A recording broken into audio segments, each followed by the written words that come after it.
رمضان یا ماہ رمضان کیا کہا جائے، اور اس شخص کی دلیل جو دونوں کہنا درست جانتا ہے۔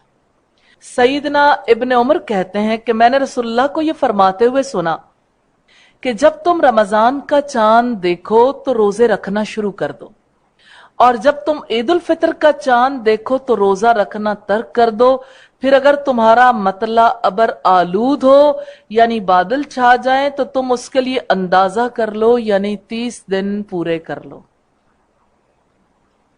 یہ باب لا کر امام بخاری نے اس حدیث کے کمزور ہونے کی طرف اشارہ کیا ہے جسے ابو عدی نے حضرت ابو ہریرہ سے مرفوعاً روایت کیا ہے کہ رمضان مت کہو، رمضان اللہ کا ایک نام ہے۔ اس کی سند میں ابو معاصر ہے، وہ ضعیف الحدیث ہے۔ لفظ رمضان نبی کریم کی زبان مبارک سے ادا ہوا، اور شہر رمضان الذی انزل فیہ القرآن، یہ قرآن حکیم کی آیت ہے کہ رمضان کا مہینہ ہے جس میں قرآن نازل ہوا۔ اس سے ثابت ہوا کہ دونوں طرح سے اس مہینے کا نام لیا جا سکتا ہے، جیسے رمضان کا مہینہ یا رمضان یا ماہ رمضان۔ یہ صحیح بخاری ہی کی روایت ہے، والیوم 3 پیج 173 پہ۔